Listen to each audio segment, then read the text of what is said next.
The bus wheezed to a stop with a hydraulic sigh that seemed to echo longer than it should have in the mountain air. I gathered my worn leather satchel from the seat beside me, checking that my recorder and notebooks were still secure in the main compartment. 3 hours of winding roads had brought me here to Harksworth, a place that existed more as a rumor than a destination on most maps.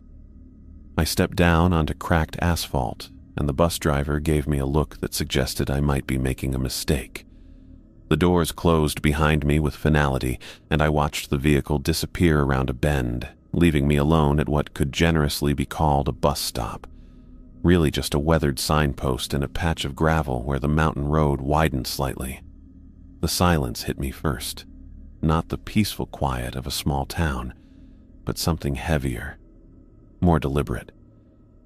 I pulled out my phone to check the time, but the screen showed no signal bars.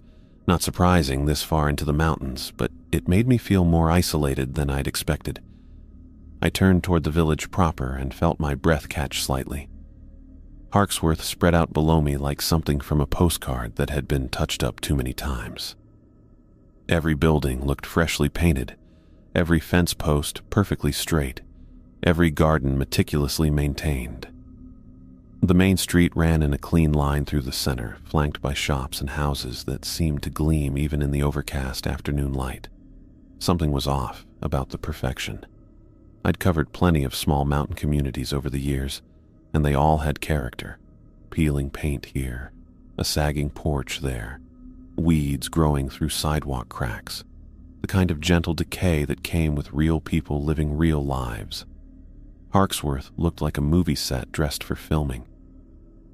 I started walking down the main road, my footsteps unnaturally loud on the pristine pavement. The regional Herald had sent me here to investigate what should have been a simple human interest story. The Luckiest Citizen Award, supposedly given annually to one resident of Harksworth for outstanding community service. It sounded like the kind of heartwarming local tradition that made for easy copy during slow news weeks. But my preliminary phone calls had been strange. Every number I'd tried had been answered with the same careful politeness, the same vague responses, the same reluctance to provide details. People claimed not to know much about the selection process, couldn't remember past winners, suggested I speak to someone else who then gave me the same runaround. After 15 years of journalism, I'd developed a nose for when people were hiding something. Harksworth residents weren't just being unhelpful. They were being deliberately evasive. The inn appeared ahead of me, a 2-story building with a hand-painted sign that read, Harksworth Inn, Estuary, 1887, in letters that looked like they'd been touched up yesterday. Flower boxes beneath each window overflowed with blooms that shouldn't have been thriving this late in the season. Even the brass door handle gleamed like someone polished it daily. I pushed open the front door and stepped into a lobby that smelled of lemon oil and something else I couldn't identify. Something sweet and cloying that made my stomach turn slightly. The interior matched the exterior's obsessive maintenance, hardwood floors that reflected the overhead lights, furniture that looked antique but showed no signs of actual wear, walls lined with photographs of village events that all seemed to feature the same forced smiles. A woman emerged from behind the front desk before I'd taken 3 steps into the lobby. She was around 55, with graying brown hair pulled back in a bun so tight it seemed to stretch the skin around her eyes. Her dress was dark blue with a white apron that looked like it had never seen actual work. "You must be the reporter," she said, and her smile felt like something she'd practiced in a mirror. I stopped walking. "I'm sorry?" "Frederick Armstrong from the Regional Herald." She moved around the desk with quick, efficient steps. "I'm Avery Day, the proprietor. We've been expecting you." The hair on the back of my neck stood up. I'd made my travel arrangements under my own name, but I'd never contacted the inn directly. My editor had simply told me to find lodging in Harksworth and expense it. There was no reason this woman should know who I was or why I was here.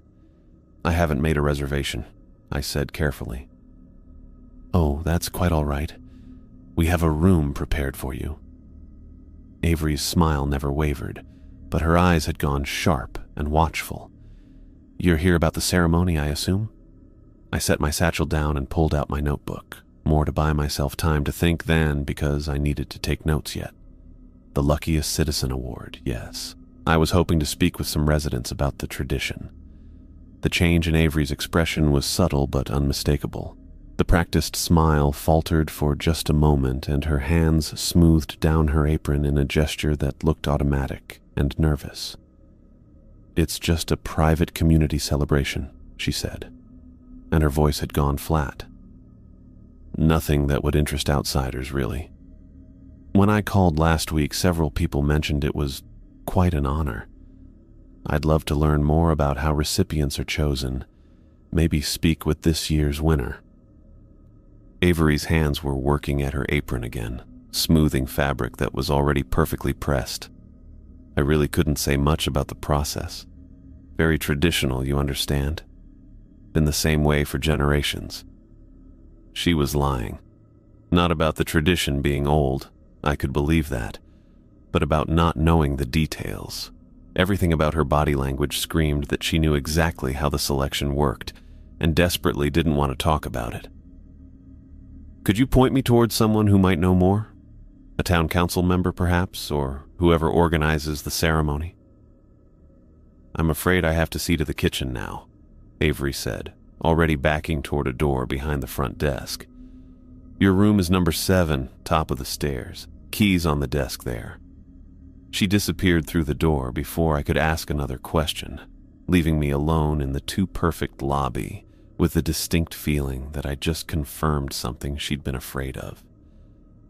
I picked up the old-fashioned brass key marked with a 7 and climbed stairs that didn't creak under my weight. Room 7 was as meticulously maintained as everything else I'd seen. A bed with hospital corners, a writing desk that looked unused, curtains that hung in perfect folds. I dropped my satchel on the bed and looked out the window at the village center below. From this height, Harksworth's artificial perfection was even more obvious. The geometric precision of the gardens, the way every building seemed to have been painted in the same month, the complete absence of anything that looked lived in or comfortable. It was like someone had built a museum exhibit of what a mountain village should look like. I grabbed my notebook and headed back downstairs. Avery was nowhere to be seen, which suited me fine. I wanted to talk to residents before word spread that the reporter had arrived, though apparently that ship had already sailed. The main street stretched out before me like a stage set waiting for actors. A few people moved between the shops, but they walked with purpose, heads down, no lingering or casual conversation. I approached a middle-aged man coming out of what looked like a general store. "Excuse me," I said, pulling out my press credentials. "I'm Frederick Armstrong with the Regional Herald. I'm here doing a story about your Luckiest Citizen Award." The man looked at my credentials, then at my face, and I watched the same careful mask slide into place that I'd seen on Avery Day. "Jimmy Bailey," he said, extending a hand that was damp with nervous sweat. "I run the shop here." "Great to meet you, Jimmy. Can you tell me how long the award has been part of your community?" Jimmy's eyes darted toward the shop behind him, then back to me. "Oh, I wouldn't know much about that. Been here my whole life, but I don't really pay attention to the official things." Another lie. I could see it in the way his shoulders tensed, the way he couldn't quite meet my eyes. This was a man who knew exactly what I was asking about and wished I'd never shown up to ask. Who would be the best person to speak with about the selection process? I really couldn't say. Jimmy was already stepping backward, putting distance between us. "Maybe ask around, see what you can find out." He turned and hurried back into his shop, leaving me standing on the sidewalk with the growing certainty that I'd stumbled onto something much more interesting than a simple community award. I tried 3 more residents over the next hour, and each conversation followed the same pattern. Initial politeness, careful responses that revealed nothing, and quick exits as soon as they could manage them. A woman named Irene Willis, who'd been tending a garden that looked like something from a magazine, insisted the award was just harmless tradition. before suddenly remembering urgent business inside her house. By the time I made it back to the inn, the sun was setting behind the mountains, casting long shadows that made Harksworth's perfection look even more unsettling. I sat at the small desk in my room and spread out my notes, trying to make sense of what I'd learned. Every person I'd spoken with had known who I was before I introduced myself. Every one of them had been prepared for my questions about the award, and every single one had given me responses that were clearly rehearsed to reveal nothing while appearing cooperative. I stared out the window at the village center, now empty except for the warm glow spilling from shop windows. Somewhere down there, people were going about their evening routines, probably talking about the reporter who'd come asking uncomfortable questions. The reporter they'd all somehow known was coming, despite my unannounced arrival. I opened my laptop and tried to connect to the internet, but there was no Wi-Fi signal available. The inn's information packet mentioned wireless access, but my computer found nothing. Another small detail that felt deliberate rather than accidental. I flipped through my notes again, looking for patterns, connections, anything that might explain the coordinated evasiveness I'd encountered. One thing was clear. Whatever the Luckiest Citizen Award really was, it wasn't the simple community tradition everyone wanted me to believe. And whatever was happening in Harksworth, the residents were very, very afraid of anyone finding out about it. The realization settled over me like a weight. I'd come here expecting to write a fluff piece about small-town values and community spirit. Instead, I'd walked into something that had the entire population scared enough to lie to a reporter's face. I closed my notebook and looked out at the unnaturally quiet street below. Tomorrow I'd have to dig deeper, push harder, find someone willing to tell me what was really going on. But tonight, sitting in this too-perfect room in this too-perfect village, I couldn't shake the feeling that I was the one being watched. I needed coffee before tackling another round of interviews, but the inn's dining room had been empty when I checked downstairs. No sign of Avery either, which struck me as odd for what was supposedly a functioning establishment. The whole place felt more like a museum exhibit than a working inn. My notebook from yesterday sat open on the small desk by the window, filled with notes that painted a clear picture of coordinated evasion. Every resident I'd spoken to had known exactly who I was and why I was there. Yet none could provide even basic details about their so-called community tradition. That kind of synchronized ignorance didn't happen by accident. I grabbed my satchel and headed out into the morning air. The village looked even more unnaturally perfect in daylight, if that was possible. Every blade of grass seemed trimmed to identical height. Every flower bloomed in precise geometric patterns. It was the kind of place that would photograph beautifully for a tourism brochure, but walking through it felt like being inside a diorama. The Regional Herald had sent me here to write about the Luckiest Citizen Award based on a press release they'd received. Simple human interest story, they'd said. Feel-good piece about small-town values and community recognition. But after yesterday's interviews, I was starting to think the real story was why everyone was so determined to keep me from learning anything about it. I pulled out the crumpled press release from my jacket pocket and reread it while walking. Jasmine Ortiz, 32, selected as this year's recipient for her outstanding contributions to community welfare. The ceremony was scheduled for tomorrow evening at the village center. Standard boilerplate language, nothing that would normally raise red flags. But whoever had written it had been careful to include just enough details to sound legitimate while revealing absolutely nothing substantive. My plan was to find Jasmine Ortiz herself. If she was the current award recipient, she'd have to know more than the evasive non-answers I'd gotten from everyone else yesterday. The press release had mentioned she worked at the local bank, but I figured trying her home first might catch her in a more relaxed setting. Maple Street turned out to be on the village's east side, where the houses were noticeably larger and better maintained than the already pristine buildings closer to the center. I checked house numbers until I found the right address, then stopped short when I saw the place. The Ortiz house was impressive in a way that didn't match what I'd expected from a small mountain village. 2 stories of recent construction with a wraparound porch and professional landscaping that looked like it belonged in an upscale suburban development. The driveway held a new sedan and a late-model pickup truck, both spotless and expensive. For a bank employee in a town this size, Jasmine Ortiz was doing remarkably well for herself. I walked up the flagstone path and knocked on the front door. Through the glass panels on either side, I could see into a spacious entryway with hardwood floors and what looked like genuine antique furniture. This wasn't just comfortable living, this was serious money.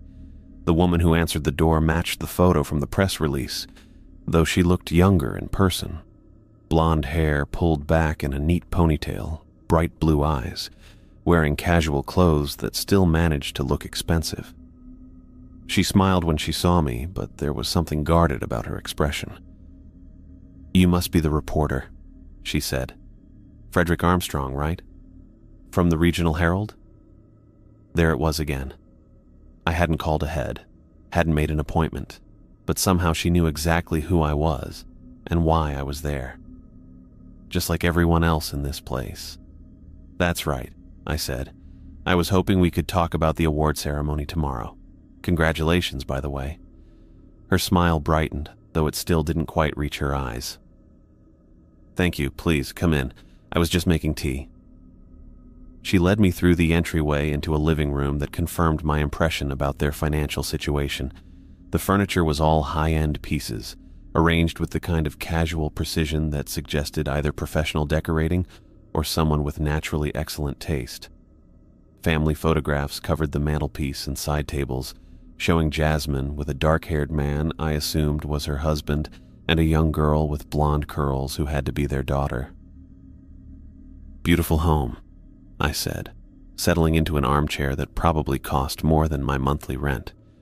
"You've done well for yourself."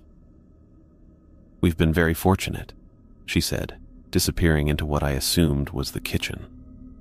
"The award has brought us so many blessings."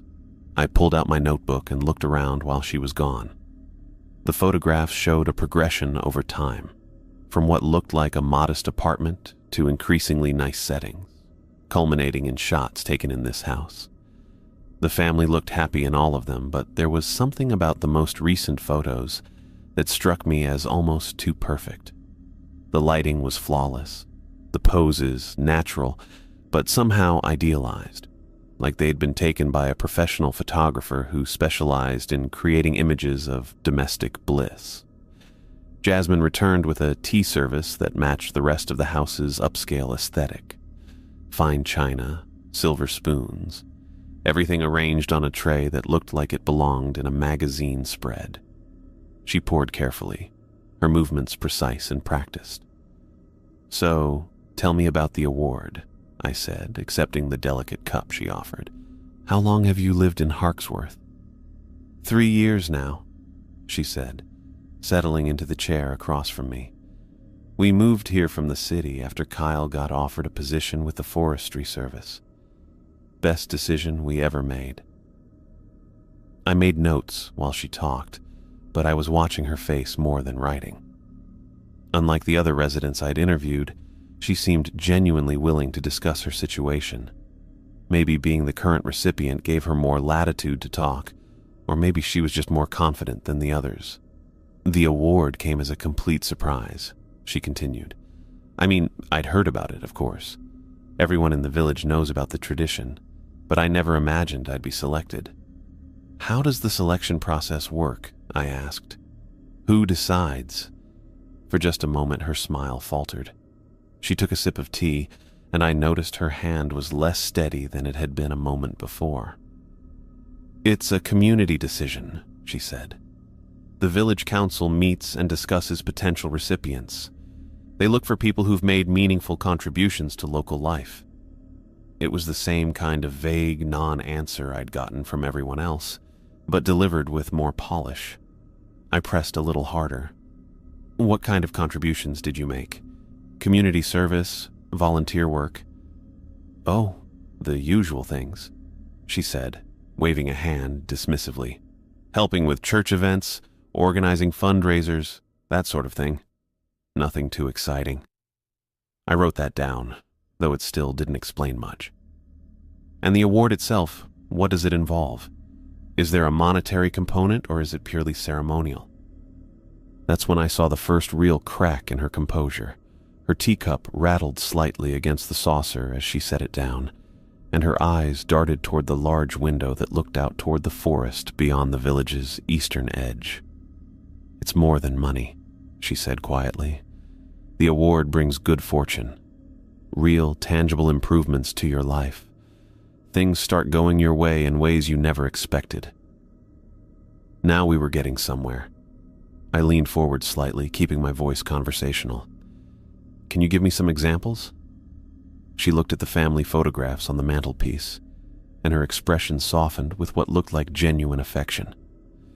"Everything changed after I was selected," she said. "Kyle had been passed over for promotion twice, but suddenly his supervisor recommended him for a regional manager position. The pay increase was substantial. Then we found this house, and the previous owners were motivated to sell quickly. So we got it for a fraction of what it should have cost." She gestured around the elegant living room. My own career took off too. I'd been a teller at the bank for 2 years with no advancement prospects, but within months of receiving the award, I was promoted to assistant manager, then to branch manager. And Sadie... She paused, looking at a photo of the blonde girl. We'd been trying to have children for years with no success. The doctors said it was unlikely we'd ever conceive naturally, but 3 months after the ceremony, I was pregnant. Sadie was born perfect, healthy, beautiful, everything we'd dreamed of. I wrote quickly, trying to capture not just her words, but the way her voice had changed as she talked about these developments. There was genuine warmth there, real gratitude and love for her family. But underneath it, something else was building, a tension that hadn't been there when she'd first invited me in. "That's quite a string of good luck," I said. "All of this happened after you received the award?" "Within the first year," she confirmed. "It was like every door that had been closed suddenly opened, every obstacle disappeared. We went from struggling to make ends meet to living better than we'd ever imagined possible." The rational part of my mind was already working through the logical explanations. Coincidence, confirmation bias, the kind of positive thinking that could create self-fulfilling prophecies. But the journalist in me was more interested in the story she was telling and the way she was telling it, because despite the obvious happiness these changes had brought her, Jasmine Ortiz was getting more nervous by the minute. Her hands had developed a slight tremor that she was trying to hide by keeping them folded in her lap. Her glances toward the window were becoming more frequent, and each time she looked that direction, her expression tightened with what looked suspiciously like fear. "It sounds like the award has been wonderful for your family," I said carefully, "though I have to say you seem a bit anxious talking about it." She laughed, but it came out forced and brittle. "Anxious? No, not at all. Why would I be anxious?" "You keep looking toward the window," I pointed out, "and your hands are shaking." That's when everything changed. The polite, controlled facade she'd been maintaining cracked completely. Her teacup clattered against the saucer as she set it down with hands that were now visibly trembling. She stood up abruptly and walked to the window, peering out at the tree line with an expression that could only be described as haunted. "You shouldn't be here," she said, her voice dropping to barely above a whisper. "You need to leave Harksworth. Tonight." I stayed in my chair, but every instinct I'd developed in 15 years of journalism was suddenly alert. This was the moment when sources either opened up completely or shut down permanently. How I handled the next few minutes would determine whether I learned anything useful or found myself facing another wall of evasion. "Why should I leave?" I asked quietly. "What are you afraid of?" She turned from the window to face me, and I saw genuine terror in her eyes.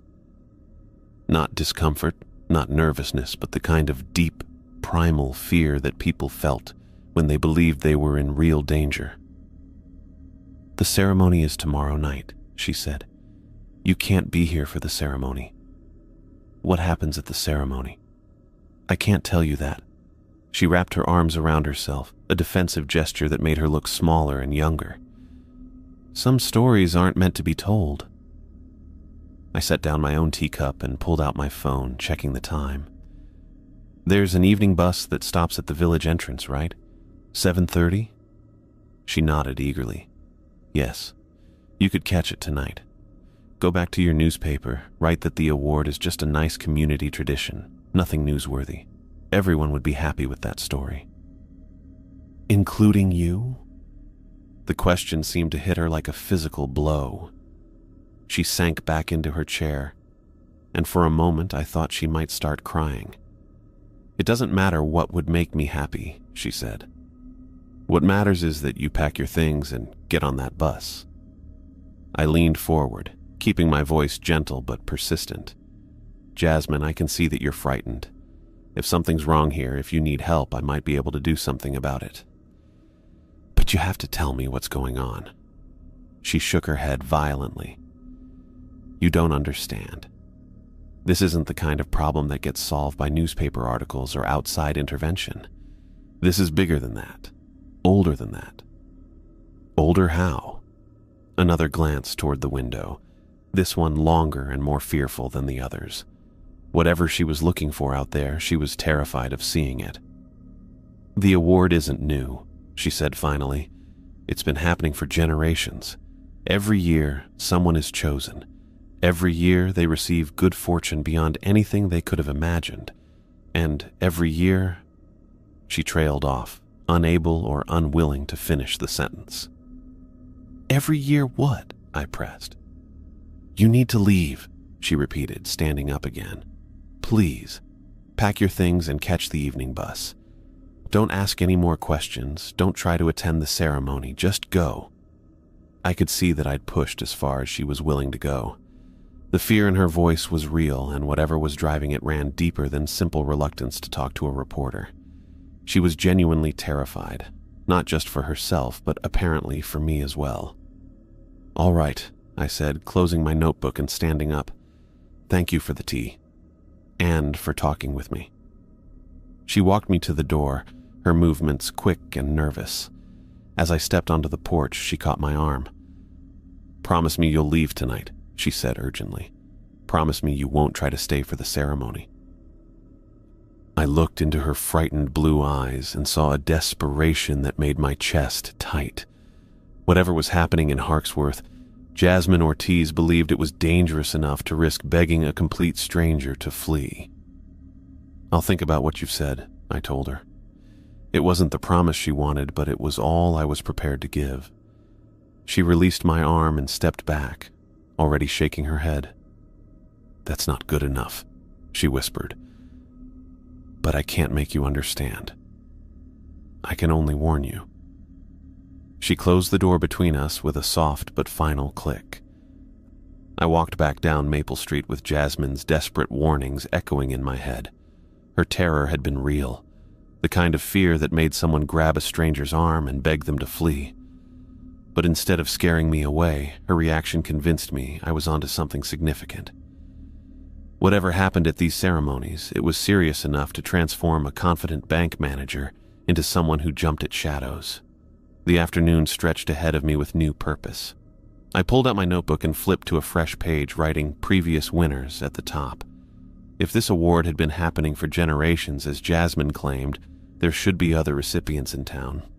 Finding them might give me the full picture she'd been too frightened to provide. I started with the most logical approach, returning to the village center and asking direct questions. The general store seemed like the best place to begin, since Jimmy Bailey had lived here his entire life, according to our brief conversation yesterday. The bell above the door chimed as I entered his shop. Bailey looked up from behind the counter where he was arranging candy bars with unnecessary precision. His face tightened when he saw me, but he managed a strained smile. "Back again, Mr. Armstrong. I'm hoping you can help me with something." I approached the counter, keeping my tone casual. I'm trying to get a broader perspective on the Luckiest Citizen Award. Could you point me towards some previous winners? I'd love to speak with them about their experiences. Bailey's hand stilled on the candy display. He didn't meet my eyes. Previous winners? From past years? This tradition has been going on for a while, right? Well, yes, but... He straightened up and wiped his palms on his apron. Most of them have moved away. You know how it is. People get restless, want to try new places. All of them moved away? The ones I can think of, yes. His voice had that same rehearsed quality I'd heard from everyone yesterday. Sorry I can't be more helpful. I tried a different angle. What about from when you were younger? Surely you remember some winners from your childhood. Bailey started rearranging the same candy bars again. Memory isn't what it used to be, and I should really get back to inventory. He turned away from me, making it clear the conversation was over. I bought a pack of gum I didn't want and left, adding his name to my growing list of evasive responses. The pattern repeated itself at every stop I made. Irene Willis claimed she'd only lived in Harksworth for 5 years and didn't know about previous awards. A man tending his garden said the winners had moved on to bigger things but couldn't provide names or details. An elderly woman walking her dog insisted she had poor memory for such things and hurried away before I could ask follow-up questions. By late afternoon, I had spoken with 8 different residents. Every single one claimed either ignorance or convenient memory loss about past award recipients. The coordinated nature of their responses was becoming impossible to ignore. You don't get this level of consistent evasion without preparation. I found myself back at the inn as the sun started its descent behind the mountains. Avery was behind the front desk, updating what looked like a guest ledger with meticulous handwriting. She glanced up when I entered, her expression guarded. How was your day, Mr. Armstrong? Educational. I approached the desk, deciding to try direct pressure. I've been looking for previous Luckiest Citizen winners to interview. Funny thing, everyone tells me they've all moved away, every single one. Avery's pen stopped moving. People do leave small towns. All of them. Not one stayed to enjoy their good fortune here in Harksworth. She set down her pen and looked at me directly for the first time since I'd arrived. Her blue eyes held a mixture of wariness and something that might have been resignation. What exactly are you trying to find, Mr. Armstrong? The truth about what happens at these ceremonies. The silence stretched between us. Avery's fingers drummed once against the desk surface before she caught herself and stilled them. Some truths are dangerous, she said finally. Is that a warning or a threat? It's practical advice. She picked up her pen again, but didn't resume writing. There are older residents who might have better memories than most. Glenn Dominguez has lived here longer than anyone. The admission seemed to surprise her as much as it did me. She immediately looked like she regretted the words. Where would I find Mr. Dominguez? Avery hesitated, then sighed. Pine Street, last house on the left, but I didn't send you there. Understood. I headed upstairs to grab my recorder and check my notes before making this potentially crucial contact. If Glenn Dominguez was Harksworth's oldest resident, he might remember previous ceremonies and winners. More importantly, if Avery had reluctantly given me his name after persistent questioning, she might believe he was someone who could or would tell me the truth. Pine Street turned out to be a narrow road that curved away from the village center toward the tree line. The houses here were smaller and older than those on Maple Street, with the weathered look of buildings that had seen decades of mountain winters. I walked past modest cottages with small yards until I reached the last house on the left. Glenn Dominguez's home was a single-story structure with faded blue paint and a covered porch that sagged slightly at one corner. The yard was neat but not obsessively maintained like the rest of the village. Real grass grew here, with natural variations in height and color that made it look authentically lived in. I climbed the wooden steps and knocked on the front door. After a long moment, it opened to reveal a man who had to be in his late 70s. He was tall but stooped, with wispy white hair and deep-set gray eyes that studied me with sharp intelligence. His lined face showed the weathering of someone who'd spent years outdoors, and his clothes, worn sweater and comfortable slacks, suggested he valued practicality over appearance. "You'd be the reporter," he said without preamble. "Frederick Armstrong, Regional Herald. Are you Glenn Dominguez?" "I am." He continued studying me with those penetrating eyes. "Avery sent you my way, did she? She mentioned you might have better memories than most about Hawksworth's history." Glenn made a sound that might have been amusement. "That's one way to put it." He stepped back from the door. "Come in, then. If we're going to have this conversation, we might as well do it properly." I followed him into a living room that felt like stepping back in time. The furniture was old but well-maintained, with doilies on the armrests and antimacassars on the chair backs. The walls were covered with framed photographs spanning what looked like decades of Hawksworth life.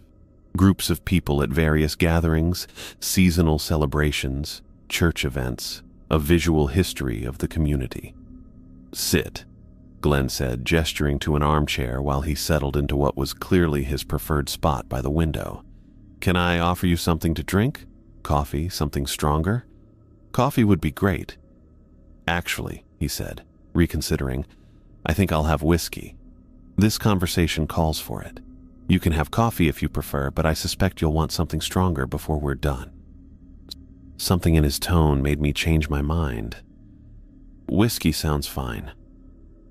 Glenn moved to a small cabinet and poured 2 glasses of amber liquid from a bottle that looked like it had been around as long as he had. He handed me one and returned to his chair, taking a sip before speaking. "So you want to know about the Luckiest Citizen Award? Everyone else seems determined not to talk about it. Can't blame them for that." Glenn took another sip and studied me over the rim of his glass. "Question is whether you're someone who can handle the truth. Most people can't." "Try me." Glenn was quiet for a long moment, his gray eyes never leaving my face. I had the sense I was being evaluated, that he was weighing something important in his mind. "You've been asking about previous winners," he said finally. "Yes. I'm told they all moved away." "That's what people say." Glenn set down his glass and leaned back in his chair. "Been saying it for decades. Easier than explaining what really happened to them." My pulse quickened, but I kept my voice steady. "What really happened to them?" Glenn gestured toward the photographs on his walls. "Take a look at those pictures, Mr. Armstrong. Tell me what you notice." I stood and examined the framed images more carefully. They showed groups of villagers at various events, spanning what appeared to be several decades based on the clothing and photographic quality. As I studied them, a pattern began to emerge. "There are people in the older photos who don't appear in the newer ones," I said. "That's right, and not because they aged out or died natural deaths." Glenn's voice had taken on a gravelly quality. "They were chosen." I returned to my chair, the whiskey suddenly tasting sharper. "Chosen for what?" Glenn picked up his glass again and took a longer drink this time. When he spoke, his words came slowly, as if he was choosing each one carefully. Hawksworth wasn't always the prosperous little community you see today. Generations ago, this was a struggling farming village. Harsh winters, poor soil, failed crops year after year. People were leaving, businesses closing, we were dying as a community. He paused, looking out the window toward the tree line visible in the distance. Then the Luckbringer came. The what? That's what we called him. Still do, those of us old enough to remember the stories our grandparents told. Glenn's eyes returned to mine. Mysterious figure who appeared one winter when things were at their worst, made the village an offer. The room felt colder suddenly, though I knew it was just my imagination. What kind of offer? Prosperity in exchange for tribute, annual tribute. Glenn's weathered hands gripped his glass tighter. One person each year would go to live with him in the forest. In return, our harvests would flourish, our businesses would thrive, our families would prosper. I stared at him, trying to process what he was saying. You're talking about human sacrifice. Not sacrifice exactly. The chosen ones go willingly. That's part of the agreement. Glenn's voice was matter-of-fact, as if he was discussing crop rotation or weather patterns. They're honored, celebrated, given a year of good fortune before their time comes.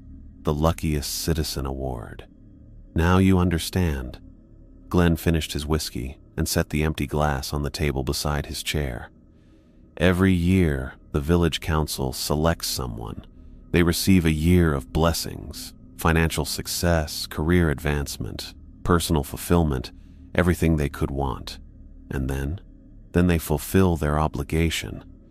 They walk into the forest and join the luck bringer, and the cycle continues. I felt like the floor had shifted beneath me. The perfect village, the coordinated evasion, Jasmine's terror. It all made horrible sense now. How long has this been going on? 70 years, give or take, since the agreement was made. Glenn studied my face, watching my reaction. Village has prospered ever since. You've seen it yourself. Successful businesses, beautiful homes, healthy families. The luck bringer keeps his part of the bargain. And people just accept this? People want to survive, want their children to have better lives. Glenn's voice carried the weight of decades. When you're faced with extinction or accommodation, most choose accommodation. I thought about Jasmine's desperate warnings, her insistence that I leave before tomorrow's ceremony. What happens if someone refuses? If the chosen person won't go? Glenn's expression darkened. That's not a question anyone wants answered. The agreement is sacred. It's not broken. The implications hit me like a physical blow. Jasmine Ortiz. She's this year's choice. Yes. And tomorrow night, she'll walk into the forest, and Harksworth will continue to prosper for another year. Glenn's hands tightened around his whiskey glass. The amber liquid caught what little light filtered through his dusty windows, and I watched him take another slow sip before continuing. Something in his posture had shifted, shoulders pulling inward, as if the weight of what he was about to tell me had suddenly become heavier. You have to understand, he said, voice dropping to barely above a whisper. This arrangement went on for years without anyone questioning it. The village prospered, people were content. But as time passed, some folks started feeling uncomfortable about the whole thing. I leaned forward in my chair, pen poised over my notebook. The whiskey burned in my throat, but I barely noticed. Glenn's revelation about the luck bringer had already turned everything I thought I knew about Harksworth upside down. Now it sounded like there was more to the story. By 1952, there was a group on the village council who'd had enough, Glenn continued. Younger folks, mostly. People who'd moved here after the war and didn't fully understand what they were asking for when they said we should break the pact. My pen scratched across the paper as I took notes, trying to capture every detail. The idea that the village had actually tried to end this supernatural arrangement was both encouraging and terrifying. If they'd succeeded, maybe there was hope for Jasmine. But something in Glenn's tone told me the story didn't have a happy ending. What happened when they tried to break it? I asked. Glenn set his glass down on the side table with deliberate care. His gray eyes met mine, and I saw decades of guilt and regret swimming in them. The consequences were immediate and devastating. He stood up slowly, his joints creaking with age, and walked to the wall of photographs. His finger traced along the frames until he found what he was looking for. A black and white picture of the village from what looked like the 1950s. Even in the faded photograph, I could see the difference. Buildings with broken windows, overgrown lots where houses should have been, streets that looked more like dirt paths than the pristine pavement I'd walked on today. The crops failed that first year, Glenn said, still studying the photograph. Complete failure. Nothing would grow, not even the hardiest vegetables. The soil turned sour overnight, like something had poisoned it from the inside out. I wrote furiously, trying to keep up with his words while processing the implications. A supernatural entity powerful enough to control agricultural success across an entire region was beyond anything I'd expected to encounter in my career as a journalist. This wasn't just a local legend or harmless folklore. This was something with real, measurable power over people's lives. But that was just the beginning, Glenn continued, returning to his chair. Businesses started failing next.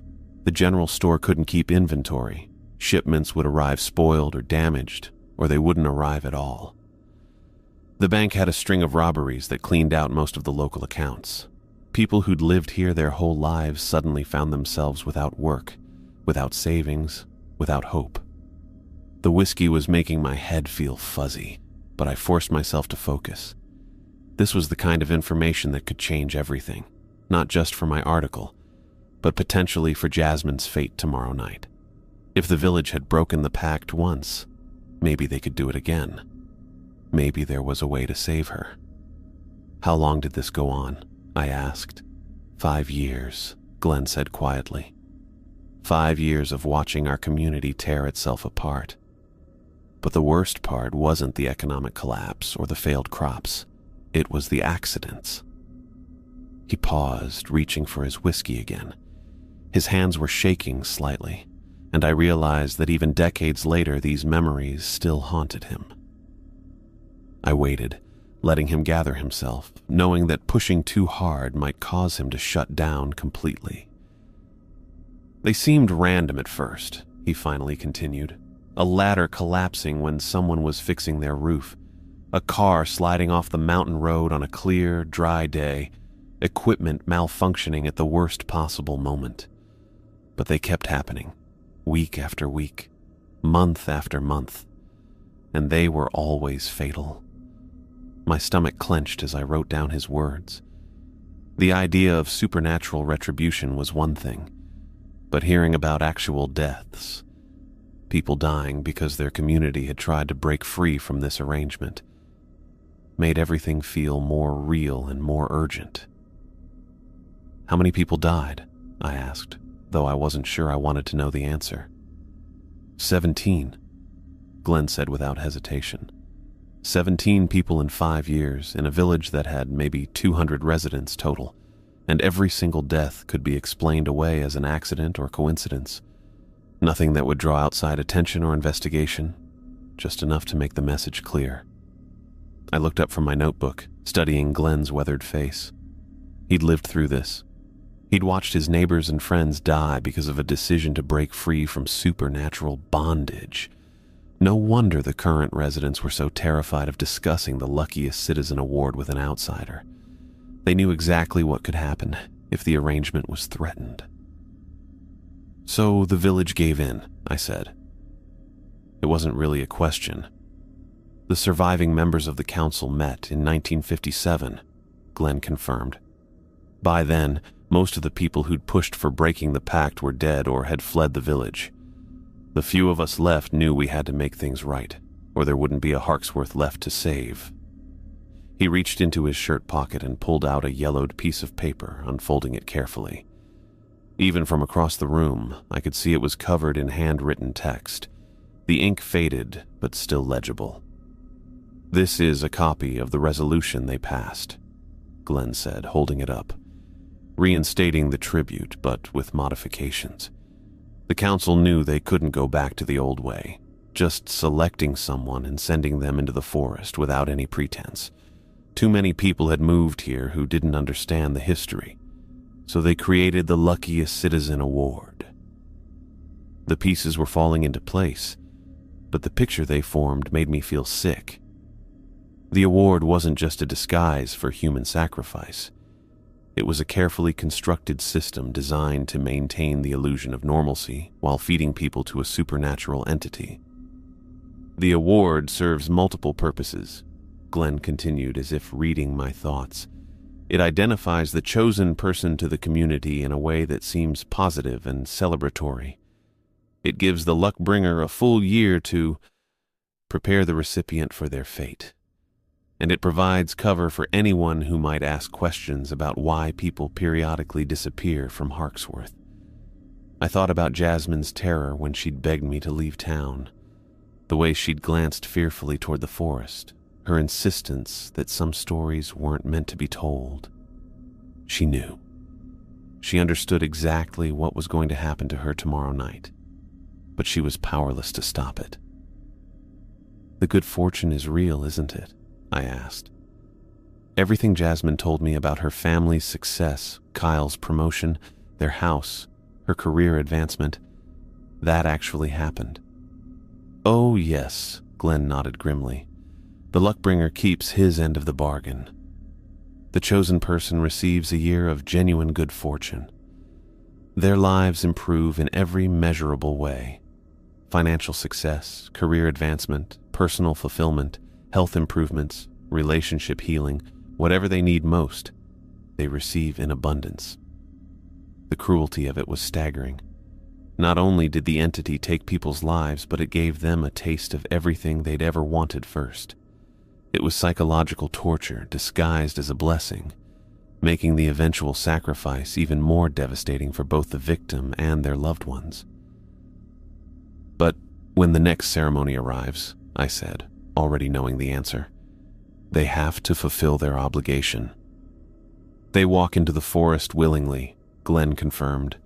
"The luckbringer's influence grows stronger throughout the year, especially in the final weeks. By the time the ceremony arrives, they've accepted their fate. They understand their role in maintaining the community's prosperity." I set down my pen and rubbed my temples, trying to process everything I'd learned. This wasn't just a story about small-town secrets or local folklore. This was about systematic supernatural predation that had been going on for decades, claiming dozens of lives while an entire community remained complicit through fear and dependence on the benefits. "Has anyone ever tried to intervene?" I asked. "To help the chosen person escape or refuse to participate?" Glenn's expression darkened. "A few times in the early years after we reinstated the tribute. Family members who didn't fully understand the situation, mostly. People who thought they could hide the chosen person or convince them to leave town." "What happened to them?" "The same thing that happened during the 5 years we broke the pact," Glenn said quietly. "Accidents, sudden illnesses, mechanical failures at precisely the wrong moment. The message was always clear. The arrangement is not to be interfered with." My hands were shaking now as I picked up my pen again. The implications were terrifying, but I had to ask the next question. What about law enforcement? Surely someone has investigated when people go missing. "Oh, they have," Glenn said with a bitter laugh. "Every few years we get visits from county sheriffs or state police, following up on missing persons reports filed by relatives in other towns. They interview residents, search the forest, examine records, but they never find any evidence of foul play. Because there isn't any, I realized. If the chosen ones walk into the forest willingly." "Exactly. No signs of struggle, no evidence of coercion, no witnesses to any crime. The investigators see a prosperous, peaceful community where everyone speaks highly of the missing person. They find documentation of the Luckiest Citizen Award, photographs of the ceremony, testimony about how honored and happy the recipient seemed. As far as the law is concerned, these are adults who chose to leave town for personal reasons and simply haven't maintained contact with their families. The systematic nature of the cover-up was as disturbing as the supernatural elements. This wasn't just about one entity preying on a community. It was about an entire population working together to enable and conceal that predation, generation after generation. "Jasmine knows," I said. It wasn't a question, but Glenn nodded anyway. "She's known for months now. The influence grows gradually, but by this point in the year, she understands exactly what's expected of her tomorrow night. The terror you saw today, That's the last of her resistance burning away. By tomorrow evening, she'll be calm, accepting, even eager to fulfill her obligation. The thought of Jasmine's fear being systematically erased, her will being overridden by supernatural compulsion, made me feel physically ill. I thought about her daughter Sadie, about Kyle coming home to find his wife simply gone, about the family photographs showing their progression from modest apartment to dream house, all of it built on borrowed time. "Is there any way to stop it?" I asked desperately. "Any way to break the cycle without bringing down the kind of retribution you experienced in the 50s? Glenn was quiet for a long time, staring into his whiskey glass as if searching for answers in the amber depths. When he finally spoke, his voice was heavy with decades of helplessness and guilt. "I've spent 70 years thinking about that question," he said. 70 years watching good people walk into those trees, knowing I was complicit in their deaths because I was too afraid to act. And I've never found an answer that doesn't end with more people dying. The weight of his words settled over the room like a physical presence. I realized that Glenn wasn't just the village historian. He was a man who'd spent most of his life carrying the burden of terrible knowledge, watching the same tragedy play out year after year, powerless to prevent it without risking even greater catastrophe. "The Luckbringer doesn't just take one person annually," Glenn continued. "That's the minimum required to maintain the pact. If the arrangement is threatened, if someone tries to interfere or expose the truth, the entity is perfectly capable of taking more lives to protect itself. The accidents during the 1950s proved that."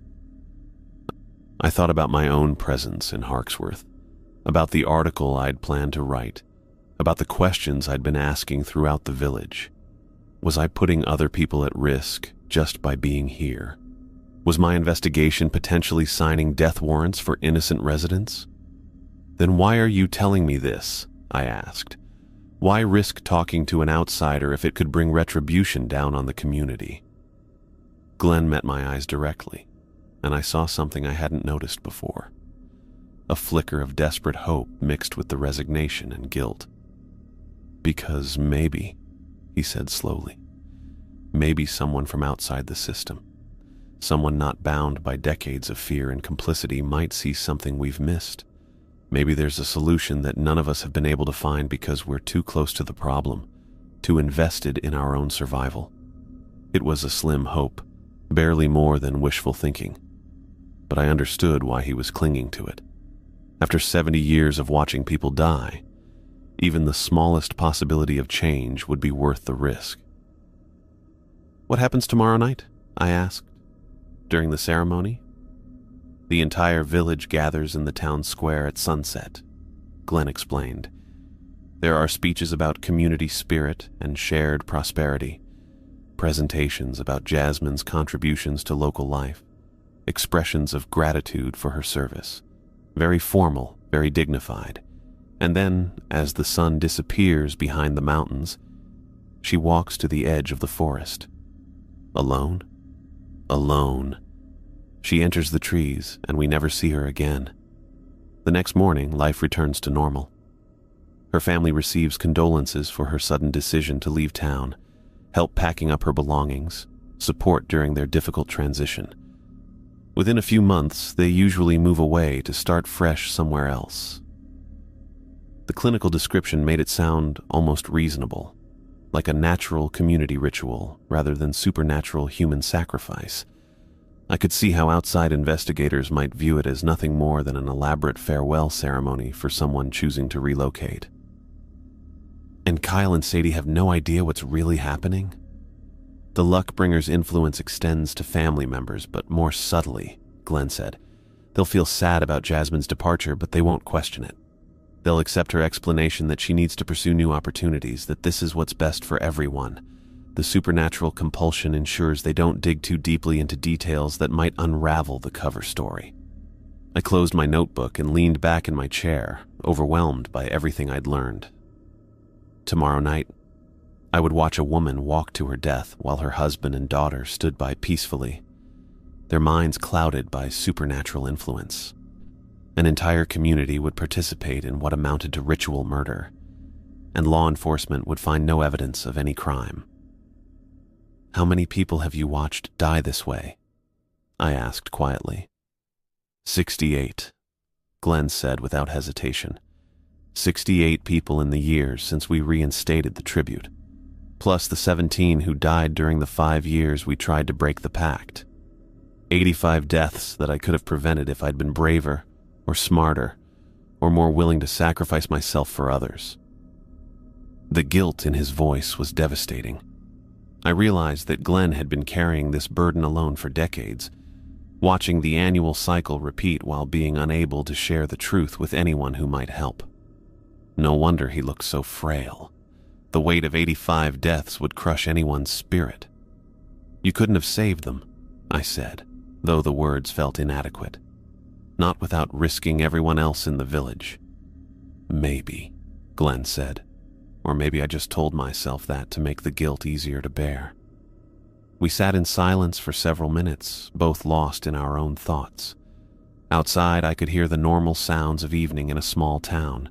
Doors closing, cars starting, families settling in for the night.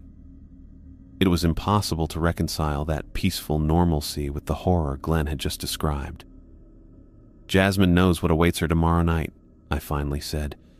"And she's going to walk into that forest willingly because the Luckbringer's influence will make her want to." Glenn nodded slowly. "That's how it works. They go of their own accord, leaving no trace of struggle or coercion behind." I sat in Glenn's living room for what felt like hours after he finished talking, staring at the empty whiskey glass in my hands, the weight of everything he'd told me pressed down like a physical force. 85 people, 70 years of systematic murder disguised as tradition, and tomorrow night Jasmine would walk into those trees of her own accord because some supernatural entity had spent a year conditioning her to want it. The rational part of my mind, the journalist part, kept trying to find holes in Glenn's story. Maybe the old man was delusional. Maybe decades of guilt over some unrelated tragedies had twisted his perception of reality. But I couldn't shake the memory of Jasmine's terror when she'd begged me to leave, or the way every single villager had known exactly who I was and why I was here. Glenn walked me to his door sometime after 9, his face gray with exhaustion. We didn't say much. What was there to say? He'd given me the truth I'd come looking for, and now I had to decide what to do with it. The walk back to the inn felt surreal. Normal sounds drifted from the houses I passed. Television programs, running water, families settling in for the night. Children's laughter echoed from an upstairs window. A dog barked somewhere in the distance. All the ordinary rhythms of small-town evening life, continuing as if Glenn hadn't just told me that this place was built on decades of human sacrifice. I made it to my room without seeing Avery, which was probably for the best. I wasn't sure I could look at her knowing what I now knew about her role in all this. She'd directed me to Glenn, yes, but only after I'd pushed her.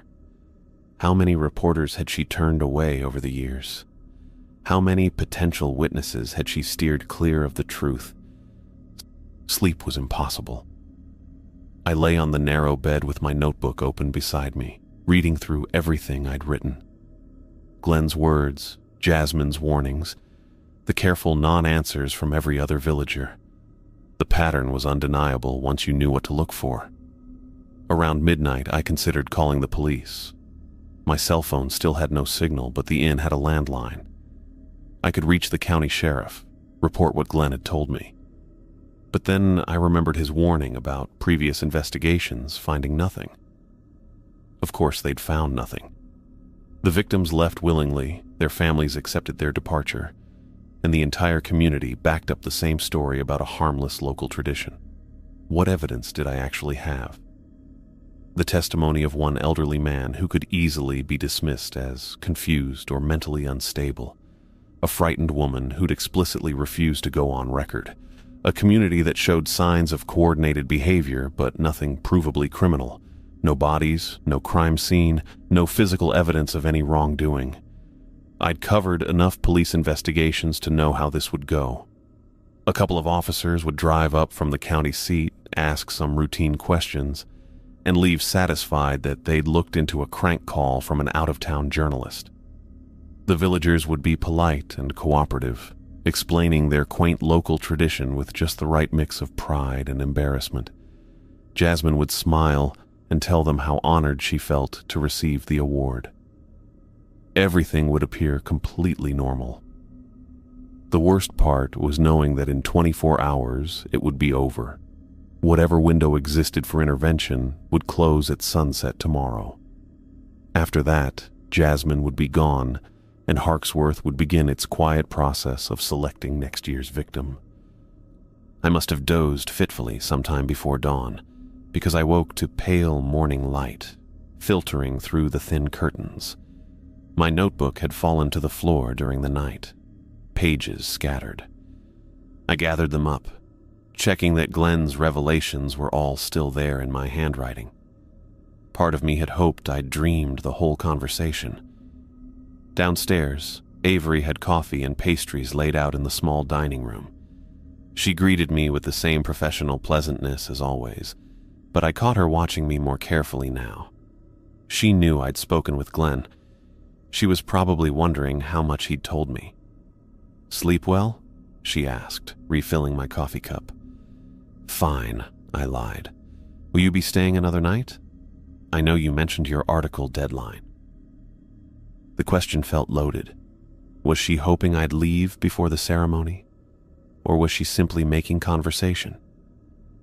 "I haven't decided yet," I said. She nodded and retreated to the kitchen, leaving me alone with my coffee and the growing certainty that I couldn't just walk away. By mid-morning, I was back on the village streets, ostensibly continuing my interviews, but really trying to figure out what to do. The ceremony preparations were already underway. I watched from the general store's front steps as a group of women hung garlands of flowers around the gazebo in the town square. Their movements were efficient, practiced. They'd done this before, many times. Jimmy Bailey emerged from his store carrying boxes of what looked like party supplies. When he saw me watching, he managed a tight smile. "Big day tomorrow," he said. "So I understand. This is quite an honor for Jasmine." His smile faltered slightly. "Yes, she's very deserving." The word came out strained, like he'd had to force himself to say it. I wondered how many times he'd watched this same scene play out. How many neighbors he'd seen decorated and celebrated before they disappeared forever. "Have you known her long?" I asked. "Few years, nice family. Kyle's good people too. It must be hard seeing her leave for new opportunities." Bailey's face went carefully blank. "That's life in a small town. People move on." He headed back into his store without another word, but I caught the way his hands shook as he fumbled with his keys. The rest of the morning brought more of the same. Villagers going about their preparations with forced normalcy, their faces showing the strain of maintaining the pretense. Children helped their parents hang banners and arrange chairs, chattering excitedly about the party. They seemed genuinely happy, which somehow made everything worse. The kids didn't know what they were celebrating. I found myself standing at the edge of the town square around noon, watching the setup continue. The gazebo had been transformed with flowers and ribbons. A small platform had been erected nearby, probably for speeches. Folding chairs were arranged in neat rows facing the platform.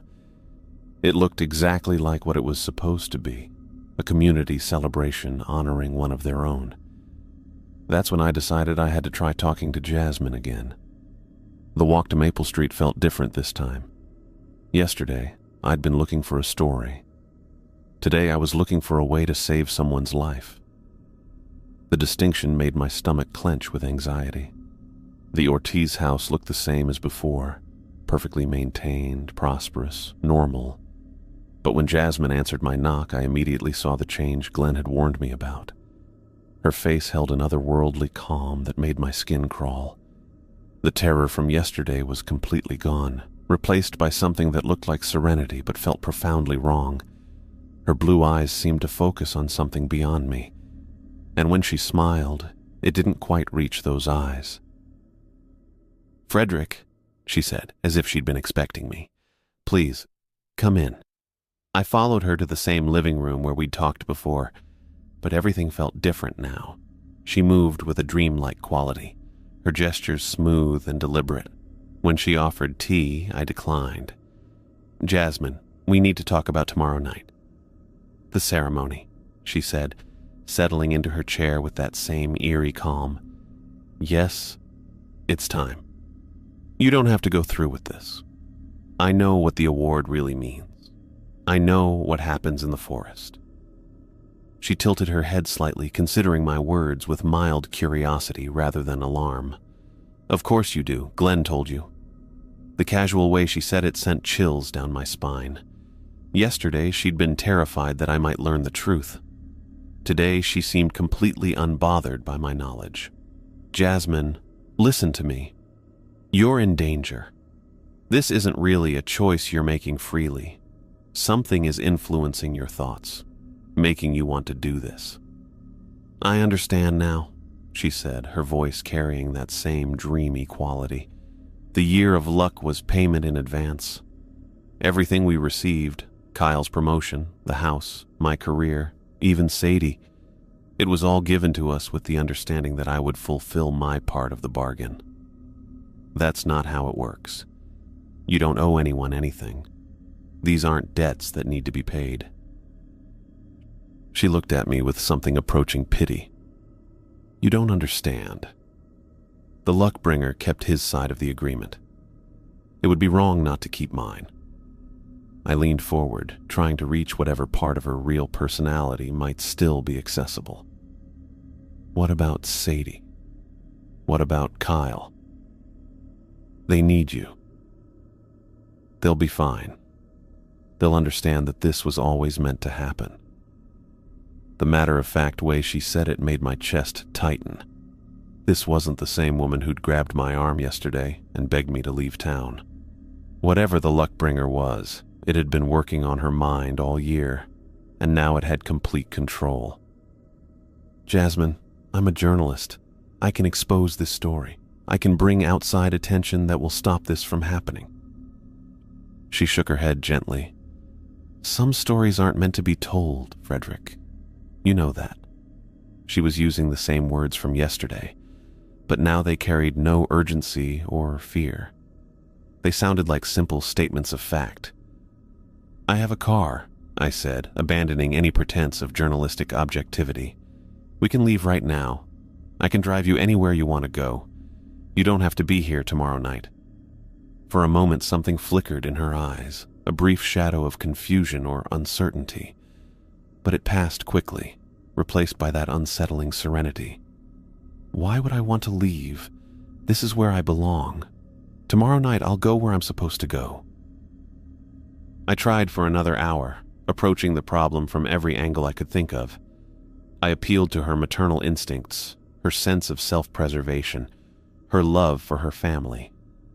I explained what Glenn had told me about the supernatural influence, hoping that understanding might help her fight it. I offered to contact authorities, to bring in outside help, to do whatever it took to keep her safe. Nothing worked. She listened to everything I said with polite attention, occasionally nodding as if I was making interesting but irrelevant points. When I described the fate of previous award winners, she showed no fear. When I explained that she was being manipulated, she showed no anger. When I begged her to think about her daughter growing up without a mother, she simply smiled and said Sadie would understand when she was older. The worst part was how reasonable she sounded. Her responses weren't the ranting of someone who'd lost their mind. They were calm, thoughtful, and utterly convinced. She genuinely believed that walking into the forest tomorrow night was the right thing to do. By the time I left her house, I was shaking with frustration and horror. The woman I'd spoken with today wasn't really Jasmine Ortiz anymore. She was something else, a puppet wearing Jasmine's face, programmed to fulfill a supernatural contract. I stood on her front porch for several minutes after she closed the door, staring at the cheerful yellow paint and perfectly arranged flower boxes. Behind that normal facade, a mother was calmly preparing to abandon her family forever, and there wasn't a damn thing I could do to stop it. The Luckbringer's influence had already taken hold of her mind completely, just as Glenn had warned it would. Tomorrow night, she would walk into those trees willingly, convinced she was doing the right thing, and everyone who loved her would watch it happen. The afternoon dragged by with agonizing slowness. I spent most of it in my room, staring at my notes and trying to think of something, anything I could do to stop what was going to happen. Every plan I came up with fell apart under scrutiny. Call the police? Tell them what exactly? That a supernatural entity was going to claim a willing sacrifice? They'd think I'd lost my mind. Try to physically intervene. Glenn had made it clear what happened to people who interfered with the Luckbringer's arrangements. Besides, Jasmine wasn't being held against her will. She wanted to go. That was the most horrifying part of all this. Around 4 o'clock, I gave up pretending I had any real options. I packed my recorder and notebook into my satchel, checked that my pen worked, and headed downstairs. Whatever was about to happen, I was going to document it. Maybe that was all I could do. Bear witness. Make sure someone outside this place knew what really went on here, even if I could never publish it. Avery was behind the front desk when I came down, organizing papers with the same mechanical precision she brought to everything else. She looked up as I crossed the lobby, and I saw something flicker across her face. Relief, maybe, or resignation. "You're staying for the ceremony," she said. It wasn't a question. Yes. She nodded slowly, her hands stilling on the papers. "Glenn told you everything, didn't he?" "He did. I thought he might." She glanced toward the front windows where the late afternoon light was starting to take on that golden quality that meant sunset wasn't far off. "He's been carrying it alone for so long. We all have, I suppose, but Glenn..." She trailed off, shaking her head. "He remembers when it started. The rest of us just grew up with it." I wanted to ask her how she lived with it. How any of them did. How they went about their daily lives, knowing that every year someone walked into those trees and never came back. But I could see in her face that she'd been asking herself the same questions for decades. "The ceremony starts at 6, she said instead. "In the town square." "I know. You can't stop it, you understand that." "I understand." She studied my face for a long moment, then returned to her papers. "Be careful, Mr. Armstrong. Some things are bigger than good intentions." I left the inn and walked toward the town square, my satchel heavy against my shoulder. The village looked the same as it had every day since I'd arrived, perfectly maintained, artificially pristine. But there was an undercurrent of tension in the air now. People moved with purpose, making final preparations for the evening's event. Children ran between the adults, excited about the celebration, unaware of what they were really celebrating. The square itself had been transformed. The gazebo was draped with white fabric and covered in flowers, roses, lilies, baby's breath, all arranged with the same obsessive perfection that characterized everything else in Harksworth. A small platform had been erected in front of the gazebo, with a microphone and a lectern. Folding chairs were arranged in neat rows facing the platform, enough seating for the entire village population. I found a spot at the edge of the square near the corner of Jimmy Bailey's store, where I could observe without being too conspicuous. From there, I had a clear view of both the platform and the forest path that led away from the village center toward the tree line. That path looked innocuous enough in the daylight, just a dirt track winding between houses and gardens before disappearing into the shadows beneath the trees. But knowing what I knew now, it felt like looking at a mouth waiting to swallow someone whole. People began gathering around 5:30. They came in family groups, dressed in their best clothes, carrying flowers and small wrapped gifts. The atmosphere was festive on the surface, neighbors greeting each other, children playing between the chairs, elderly residents settling into seats with cushions and blankets. But underneath the celebration, I could see the tension Glenn had described. Forced smiles that didn't reach people's eyes. Conversations that stayed carefully on safe topics. Glances toward the forest path that were quickly looked away from. I recognized most of the faces by now. Jimmy Bailey, looking uncomfortable in a suit that was too tight around his collar. Irene Willis, clutching a bouquet of flowers from her perfect garden. The elderly woman with the dog. The man who'd been working in his yard. All the others who'd refused to talk to me about previous award winners. They all knew what was really happening here. They'd all watched it happen before. At 10 minutes to 6, a black sedan pulled up at the edge of the square. Kyle Ortiz got out first. A tall man with dark hair and the kind of outdoorsy tan that came from working in forestry. He moved around to the passenger side and helped Sadie out of her car seat. She was maybe 4 years old, blonde like her mother, wearing a frilly white dress and carrying a small bouquet of wildflowers. Then Jasmine emerged from the car. She was wearing a flowing white dress that looked almost bridal. Her blonde hair loose around her shoulders, her blue eyes bright and distant. She moved with that same dreamlike quality I'd noticed at her house, but now it was more pronounced. She seemed to float rather than walk, her steps measured and deliberate, her face serene in a way that made my stomach clench with dread. Kyle took her arm, and they walked toward the platform together, Sadie skipping alongside them.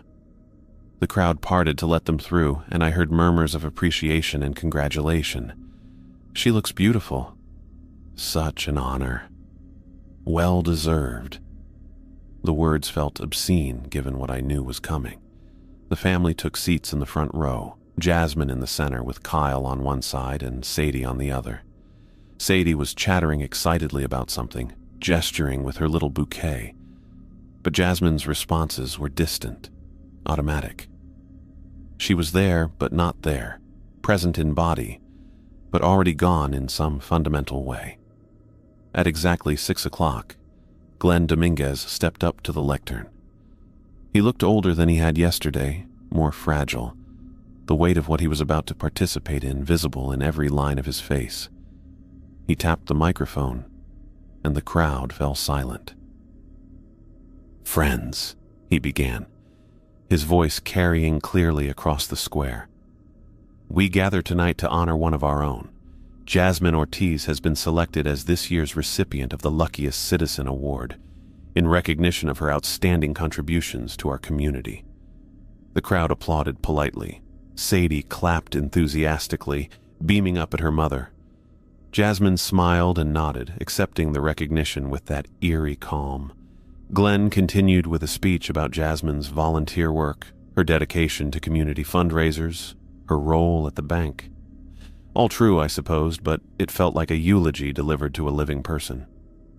He talked about the award's long tradition, its significance to the village, the honor of being chosen. The words were carefully crafted to mean one thing to those who knew the truth, and something entirely different to any outsider who might be listening. Other villagers took turns at the microphone. Jimmy Bailey talked about Jasmine's kindness and generosity. Irene Willis praised her dedication to making Harksworth a better place. A teacher from the local school spoke about Jasmine's work with children's programs. Each speech felt like another shovel full of dirt on a grave. Throughout it all, Jasmine sat perfectly still, her hands folded in her lap, that distant smile never wavering. Kyle held Sadie on his lap, pointing out speakers and whispering explanations in her ear. He looked proud, happy even, as if this really was just a community celebration honoring his wife. The supernatural influence Glenn had mentioned was clearly affecting him too, making him see what he needed to see to get through this. The formal presentations came next. Flowers, a framed certificate, a small wooden plaque with Jasmine's name engraved on it. She accepted each gift graciously, standing to hug the presenters, posing for photographs. The whole thing had the surreal quality of a dream, or maybe a nightmare disguised as something pleasant. I found myself taking notes automatically, my pen moving across the page without conscious thought. Part of my mind was cataloging details, the time, the weather, the exact words being spoken, while another part was screaming internally at the sheer wrongness of it all. These people were celebrating a murder. They were honoring a sacrifice. They were saying goodbye to someone who would be dead before morning, and they were doing it with flowers and speeches and polite applause. As the ceremony progressed, I noticed the subtle changes in the crowd's behavior. The initial forced festivity was giving way to something else, a kind of nervous anticipation. People checked their watches more frequently. Conversations became shorter, more strained. Children were hushed when they got too loud. Everyone was waiting for something, and that something was approaching fast. The sun was getting lower, casting long shadows across the square. The light was taking on that deep golden quality that comes just before sunset, and I could feel the tension in the air ratcheting up with each passing minute. This was really going to happen. In a matter of minutes, Jasmine Ortiz was going to walk into those trees, and everyone here was going to let her do it. At 6:45, Glenn returned to the microphone for the final speech. His hands were shaking as he gripped the lectern, and his voice was rougher than it had been at the beginning. "The time has come," he said, and the words seemed to carry more weight than they should have. "Jasmine, the community thanks you for your service. We wish you well on your journey." Jasmine rose from her chair with fluid grace, smoothing down her white dress. She hugged Kyle, who held her close for a long moment, his face buried in her hair. When they separated, I could see tears in his eyes, but his expression was peaceful, accepting. He believed she was leaving for something good, something right. She knelt down to Sadie's level, taking the little girl's hands in hers. Sadie gave her the wildflower bouquet, and Jasmine accepted it with the first genuine smile I'd seen from her all evening. "Be good for Daddy," Jasmine said, her voice carrying clearly in the still air. "Mommy loves you very much." "I love you too, Mommy," Sadie replied, throwing her arms around Jasmine's neck. "When are you coming home?" "Soon, sweetheart. Very soon." The lie hit me like a physical blow. I gripped my pen so hard it left marks on my fingers, fighting the urge to stand up and scream the truth at everyone assembled there. But what good would it do? They all knew. Even Kyle and Sadie, on some level, had to know. The supernatural influence might be clouding their judgment, but the knowledge was there underneath. Jasmine stood and turned toward the forest path. The crowd rose with her, a silent procession following as she began to walk. I fell in behind them, my recorder running in my pocket, my notebook clutched in my hands. I felt like I was documenting something obscene, but I couldn't stop myself. Someone had to witness this. Someone had to remember. The walk to the tree line took maybe 10 minutes. Jasmine moved at an unhurried pace, her white dress flowing around her, the wildflower bouquet bright against the fabric. The villagers followed in respectful silence, their footsteps muffled on the dirt path. Children walked hand in hand with their parents, their earlier excitement replaced by a solemnity they probably didn't understand. At the edge of the forest, Jasmine stopped. The path continued into the trees, disappearing into shadows that seemed deeper and darker than they should have been. The temperature had dropped noticeably, and there was a stillness in the air that felt unnatural, oppressive. The crowd formed a semicircle behind her, giving her space but close enough to see everything that happened next. I positioned myself at the back, trying to stay inconspicuous while keeping my eyes fixed on Jasmine. This was it. This was the moment Glenn had described, when the chosen one walked willingly into the darkness to fulfill their obligation to the luck-bringer. Jasmine turned back to face the assembled villagers, and for a moment her gaze swept across the crowd. When her eyes found mine, I felt a chill that had nothing to do with the temperature, She looked at me for a long moment, her blue eyes clear and focused in a way they hadn't been all evening. "Mr. Armstrong," she said, her voice carrying clearly across the silent gathering. "You came to write a story about our tradition." I nodded, not trusting my voice. "Don't write this story," she continued, her tone gentle but firm. "Some secrets protect more than they harm. Some truths are too dangerous to tell." "Jasmine," I started, but she held up a hand to stop me. "This is my choice," she said. "My obligation. My gift to this community and my family. Let it remain what it appears to be. A celebration of good fortune and community spirit. Nothing more."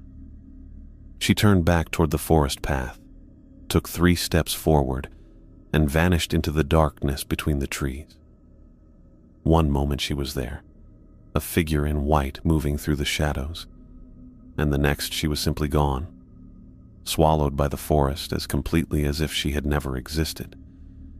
The crowd stood in silence for a long time after she disappeared.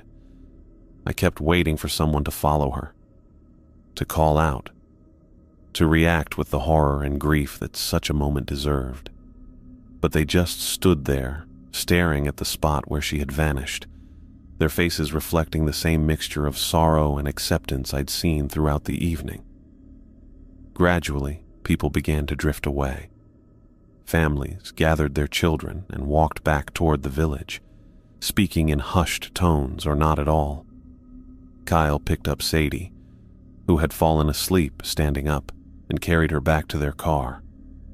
He moved like a man in a trance, functioning on autopilot, while his conscious mind processed what had just happened.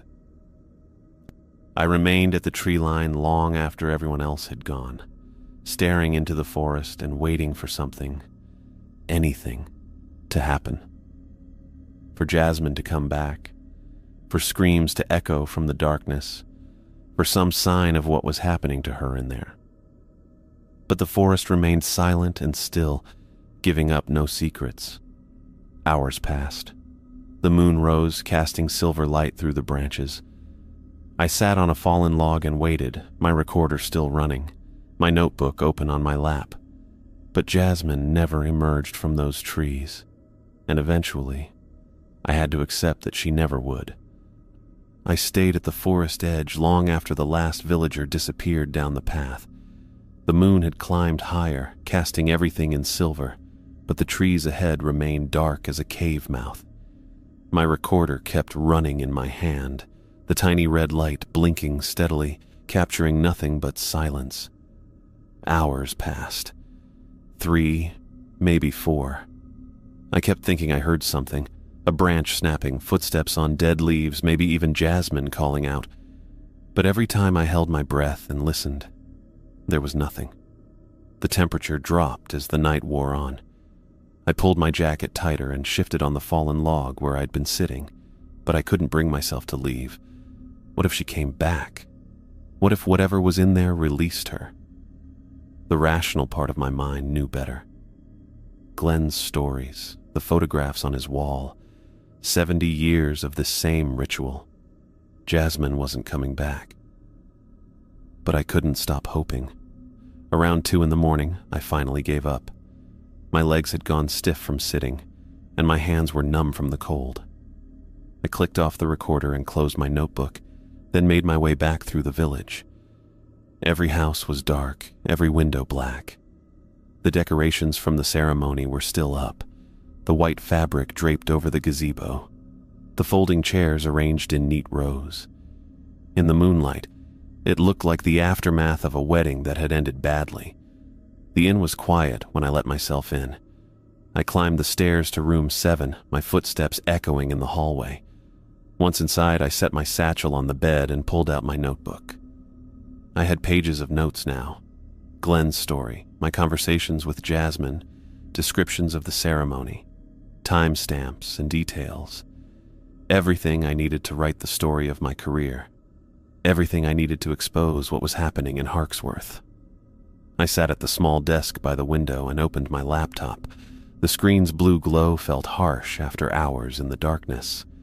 I stared at the blank document, cursor blinking, waiting for me to start typing. But my hands wouldn't move to the keyboard. What exactly was I going to write? That a village in the mountains was feeding people to some supernatural entity in exchange for prosperity? That I'd watched a woman walk into the forest and disappear? Who would believe it? My editor would think I'd lost my mind. The police would dismiss it as a missing person case, if they even bothered to investigate. Jasmine's family would tell them she'd left voluntarily, which was technically true. There would be no evidence of foul play, no signs of struggle, no body to find. I closed the laptop and walked to the window. The village spread out below me, peaceful and perfect in the moonlight. Somewhere out there, Kyle Ortiz was sleeping next to an empty bed, probably dreaming pleasant dreams about his wife's new opportunities. Sadie was curled up in her room, clutching the wildflower bouquet her mother had given her, believing Mommy would come home soon. The supernatural influence Glenn had described was still working on them, making Jasmine's disappearance seem natural and right. But what about me? I wasn't under any influence. I knew exactly what had happened. I'd watched it unfold, documented every detail. Didn't I have an obligation to tell the truth? Wasn't that what journalism was supposed to be about?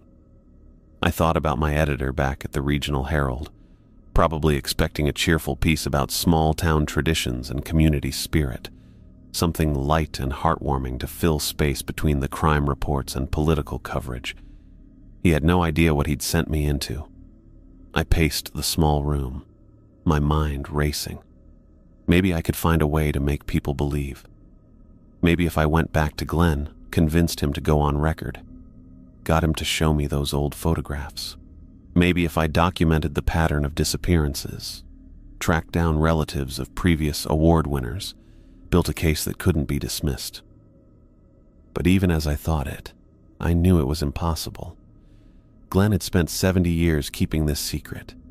He'd only told me because he was desperate, hoping an outsider might find a solution he'd missed.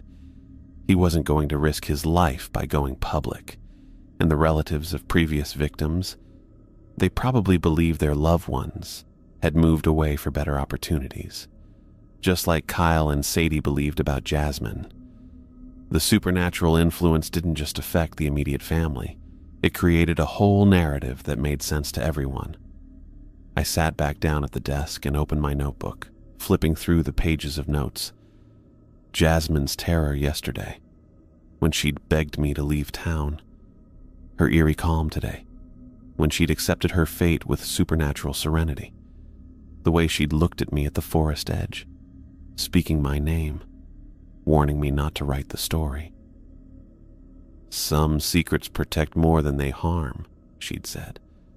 Some truths are too dangerous to tell. I dismissed it as the supernatural influence talking, but now I wondered if there was more to it. What would happen if I did publish the story? Even if people believed it, even if it somehow led to an investigation, what then? Glenn had told me what happened when the village tried to break the pact in the 1950s. 17 people dead in 5 years.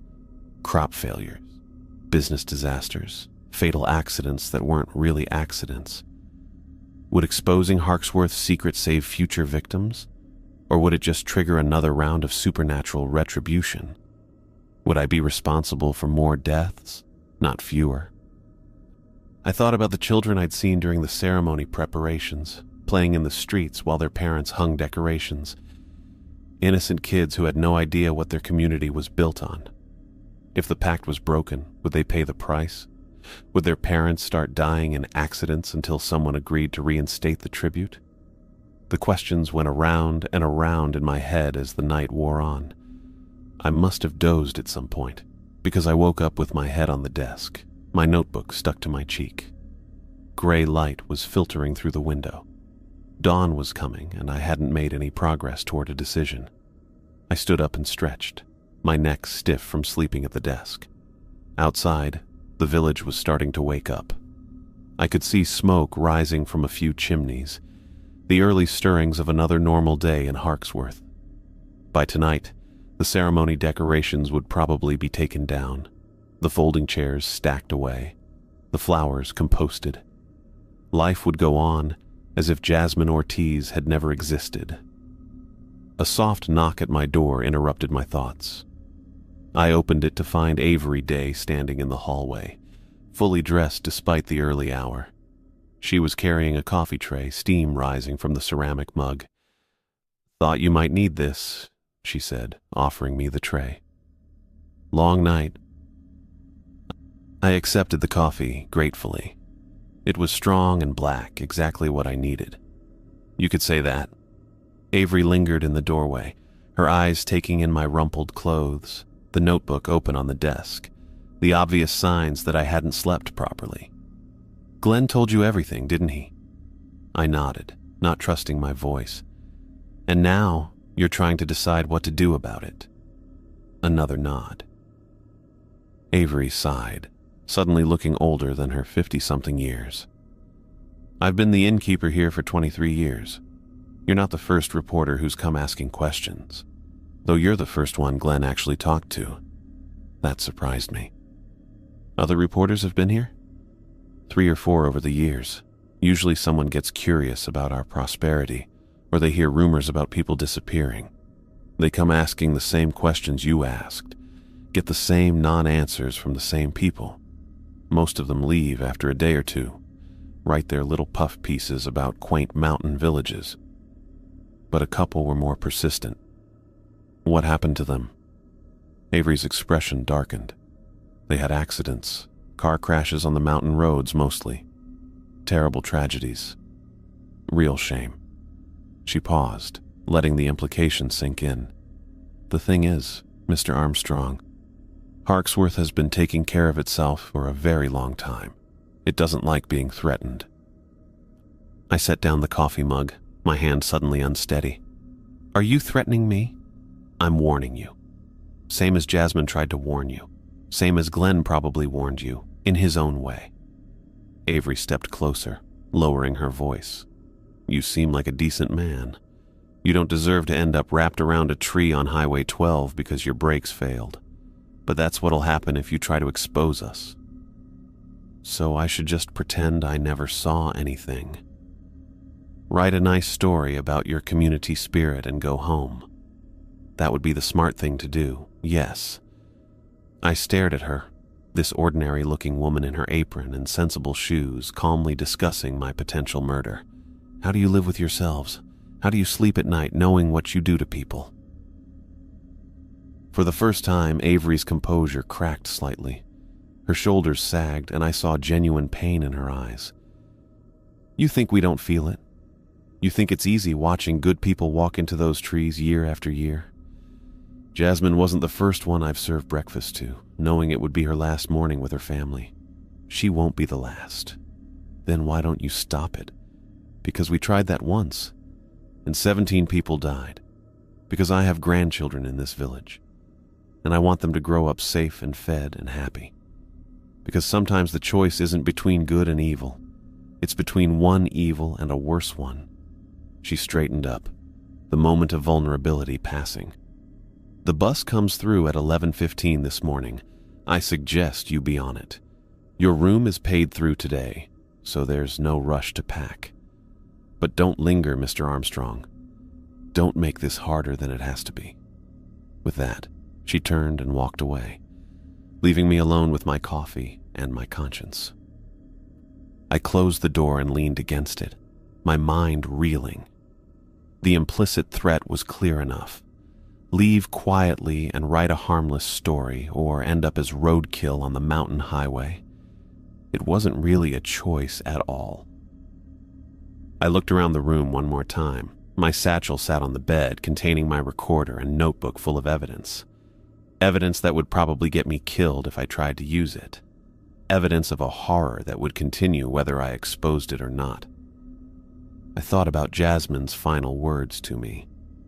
Some secrets protect more than they harm. Some truths are too dangerous to tell. At the time, I'd assumed the supernatural influence was making her say it. But what if she'd been trying to save my life? What if she'd known exactly what would happen to me if I tried to publish her story? The coffee was getting cold in my hands, but I barely noticed. I was thinking about all the other reporters who'd come here before me, the ones who'd had accidents on the mountain roads. Had they figured out the truth too? Had they tried to expose it, only to discover that some stories came with a death sentence? I walked back to the desk and looked down at my notebook. Pages and pages of careful documentation, timestamps and quotes and observations. Everything I needed to write the story of my career. Everything I needed to destroy my life. The cursor was still blinking on my laptop screen, waiting for me to start typing. But I knew now that I never would. Not this story. Not if I wanted to live to write another one. I closed the notebook and put it back in my satchel along with my recorder. Then I started packing my clothes, folding them carefully into my bag. The bus would be here in a few hours, and I intended to be on it. Some stories were too dangerous to tell. Some truths were too costly to reveal. Jasmine had understood that, even at the end. Now I understood it too. The weight of that terrible knowledge settled on my shoulders as I zipped up my bag. I would carry it with me for the rest of my life, this secret about what really happened in Harksworth.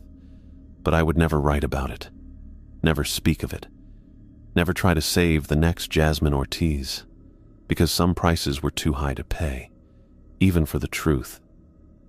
The inn felt smaller in the morning light. I sat on the edge of the bed, my packed satchel beside me, listening to the sounds of a village going about its business. Doors opening and closing, voices calling greetings, the rhythmic scrape of someone sweeping their front steps, normal sounds from normal people who had watched a woman walk into the forest last night and would spend today pretending it never happened. My notebook lay open on the nightstand where I'd left it after Avery's visit. Pages of careful handwriting documenting the impossible. Glenn's weathered face as he counted off the dead.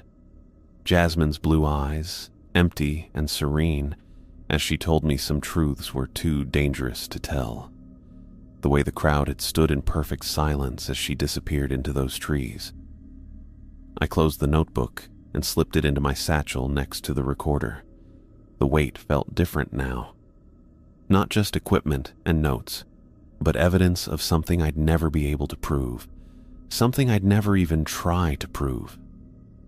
The bus arrived at 11:15 exactly, rumbling to a stop at the same gravel patch where I'd been dropped off 3 days ago. 3 days. It felt like months. The driver was different this time, a younger guy who barely glanced at me as I climbed aboard. I took a seat near the back and watched through the window as Harksworth shrank behind us, the perfect little village nestled in its valley like a postcard picture. The bus wound up through the mountain roads, past stands of pine and aspen that looked exactly the same as they had when I'd arrived. But I knew now what lived in those forests, what waited in the shadows between the trees. The luckbringer, whatever it was, patient and ancient and hungry, feeding on the desperate bargains people made when they had nowhere else to turn. My phone buzzed as we reached higher ground and picked up a signal. 3 missed calls from my editor, Frank. A text asking where my story was. I turned the phone face down and kept watching the trees roll by. The countryside opened up as we descended toward the valley where the Regional Herald had its offices. Farmland and strip malls and gas stations. The real world where supernatural bargains were the stuff of horror movies and small-town legends. Where a story about a village sacrificing people to a forest creature would get you laughed out of any newsroom in the country. I thought about Jasmine's family. Kyle would wake up this morning in their perfect house, probably make breakfast for Sadie, get her ready for school. Maybe he'd mention that Mommy had left for her new opportunity, just like they'd discussed. Sadie would ask when she was coming back, and Kyle would give her some vague answer about how these things took time. The supernatural influence Glenn had described would make it all seem reasonable, natural, just the way things worked out sometimes.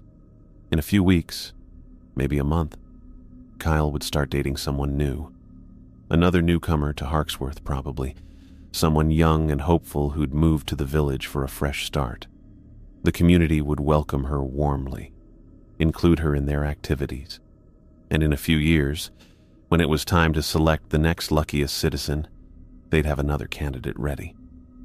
The bus pulled into the depot downtown just after 2 in the afternoon. I grabbed my satchel and stepped off into the familiar smell of exhaust and hot asphalt. Cars honked in traffic. People hurried past on sidewalks, talking on phones and checking their watches. Nobody was watching me. Nobody knew where I'd been or what I'd seen. I was just another passenger getting off a bus, carrying a bag and looking tired.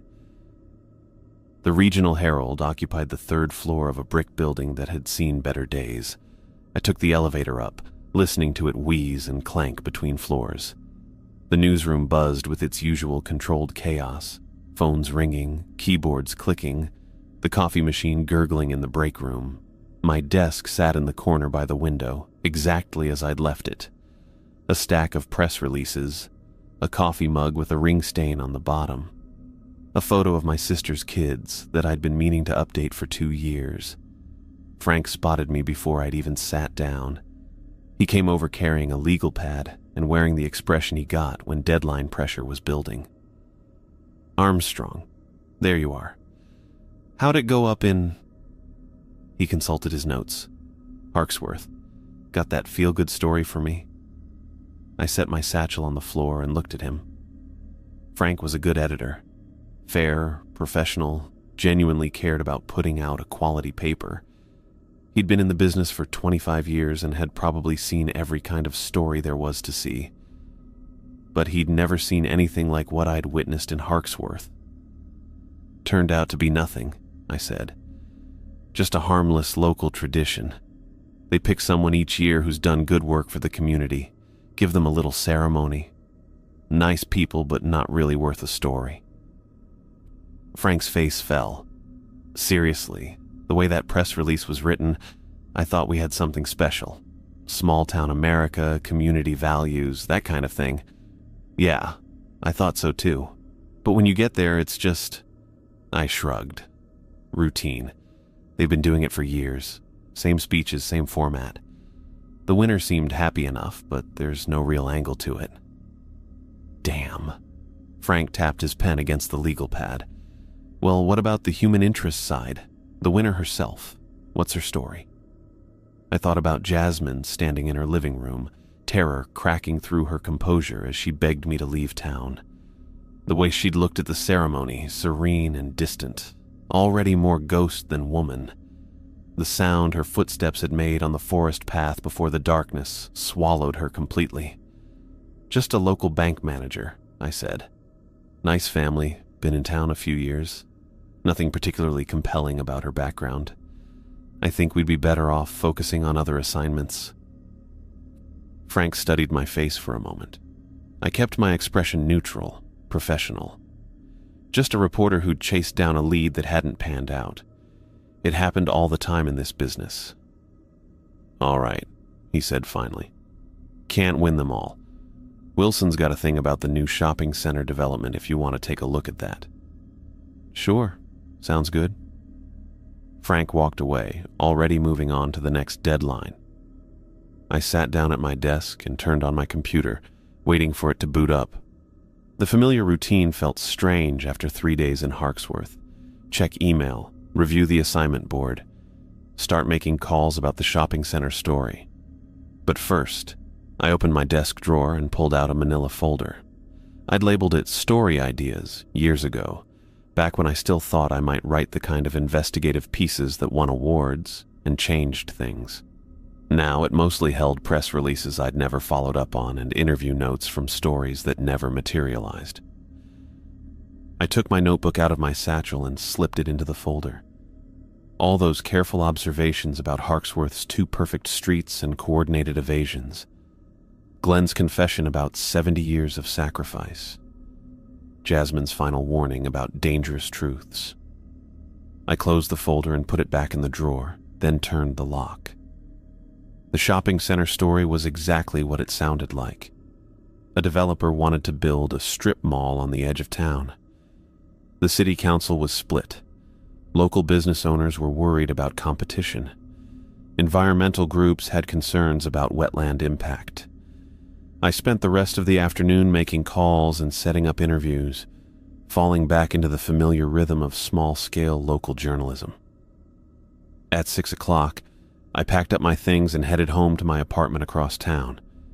I heated up leftover Chinese food and turned on the news, half listening to reports about traffic accidents and city budget debates while I thought about Kyle Ortiz making dinner for his daughter. Sadie would probably ask about her mother again.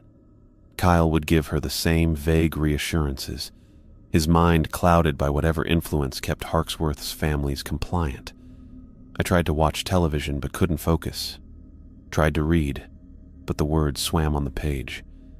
Finally, I went to bed early and lay there staring at the ceiling, listening to the normal sounds of city life outside my window. Sirens in the distance, cars on the street below, the hum of the air conditioning unit, no forest sounds, no whisper of wind through ancient trees, no sense of something vast and patient waiting in the darkness. Over the next few weeks, I settled back into my routine. I wrote about the shopping center controversy, covered a school board meeting, did a profile on a local restaurant owner who'd won a small business award.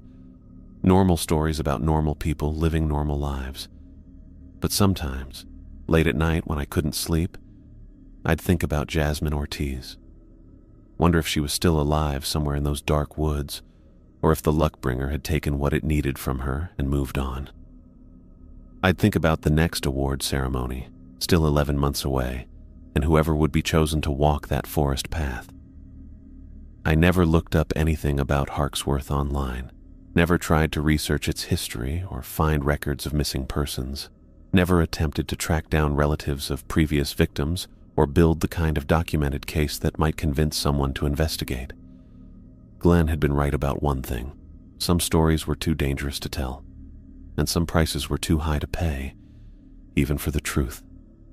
The manila folder stayed locked in my desk drawer, and I went on covering shopping centers and school board meetings and small business awards, just another reporter in another newsroom carrying secrets that would never see print.